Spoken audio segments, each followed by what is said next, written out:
திமுகவின் ஓரணியில் தமிழ்நாடு உறுப்பினர் சேர்க்கை ஓடிபி பெற உயர்நீதிமன்றம் தடை விதித்திருக்கிறது. மேலும் விவரங்களை செய்தியாளர் மாரிசாமி வழங்க கேட்கலாம்.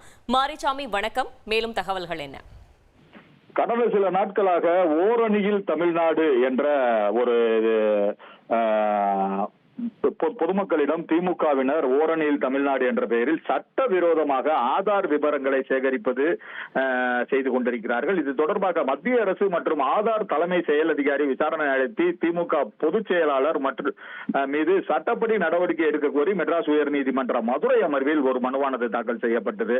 இந்த மனுவின் மீதான விசாரணையில் ஓரணியில் தமிழ்நாடு என்னும் பெயரில் உறுப்பினர் சேர்க்கையின் போது ஓடிபியை பெற இடைக்கால தடை விதித்து மெட்ராஸ் உயர்நீதிமன்ற மதுரை அமர்வு உத்தரவு பிறப்பித்திருக்கிறது. அதுபோக ஒரு உறுப்பினர் சேர்க்கையை தொடரலாம், உறுப்பினர் சேர்க்கை நடத்தலாம், ஆனால் ஓடிபி மற்றும் விவரங்களை கேட்கக்கூடாது என நீதிபதிகள் தங்களது கருத்தை தெரிவித்திருக்கிறார்கள். அதை உத்தரவாகவும் அளித்திருக்கிறார்கள். அதுபோக வழக்கில் இந்திய தேர்தல் ஆணையத்தை நீதிமன்றம் தாமாக முன்வந்து சேர்த்து உத்தரவு பிறப்பித்திருக்கிறது.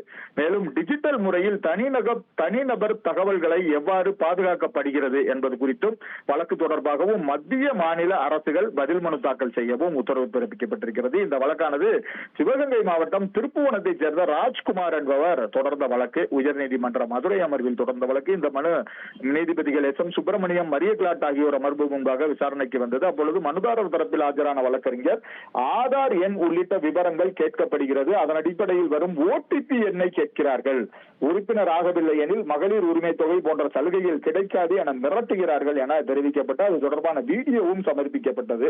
இதையடுத்து நீதிபதிகள் ஓடிபி எதற்காக கேட்கிறார்கள், ஓடிபி விவரங்களை பகிர வேண்டாம் என காவல்துறையினர் அறிவுறுத்தி வெளிப்படையாக விளம்பரம் செய்யப்படுகையில் எதற்காக இந்த ஓடிபி கேட்கிறார்கள், இது நியாயமா என நீதிபதிகள் கேள்வி எழுப்பினார்கள். அதற்கு அரசு தரப்பில் திமுக தரப்பில் உறுப்பினர் சேர்க்கைக்காக இந்த பிரச்சாரம் செய்யப்படுகிறது என தெரிவிக்கப்பட்டது. அதற்கு நீதிபதிகள் நீங்கள் அரசு வழக்கறிஞரா திமுக வழக்கறிஞரா என அரசு வழக்கறிஞரை பார்த்து கேள்வி எழுப்பினார். தொடர்ந்து ஆதார் விவரங்களை சேகரிக்கும் தனியார் நிறுவனம் அமெரிக்க நிறுவனத்திற்கு இதை விற்பனை செய்தால் என்ன செய்வது, இந்திய மக்கள் இவ்வாறுதான் கையாளப்படுவார்களா, ஒரு இந்திய குடிமகனின் விவரங்கள் இப்படிதான் கையாளப்படுமா என மிகவும் வேதனை தெரிவித்த நீதிபதிகள் தனது கட்சியின் உறுப்பினர் விவரங்களை சேகரிப்பதில் தவறில்லை, ஆனால் அந்த விவரங்கள் எவ்வாறு கையாளப்படும் என்று, எவ்வாறு பாதுகாக்கப்படும், எவ்வாறு அளிக்கப்படும் என்பது தொடர்பான எந்த திட்டமும் விவரங்களும் இல்லை, மக்களின் தரவுகளை பாதுகாப்பது தொடர்பான தொழில்நுட்ப தகவல் பாதுகாப்பு விதிகள் இன்னமும் உருவாக்கப்படவில்லை, இது மிகவும் ஆபத்தானது என குறிப்பிட்ட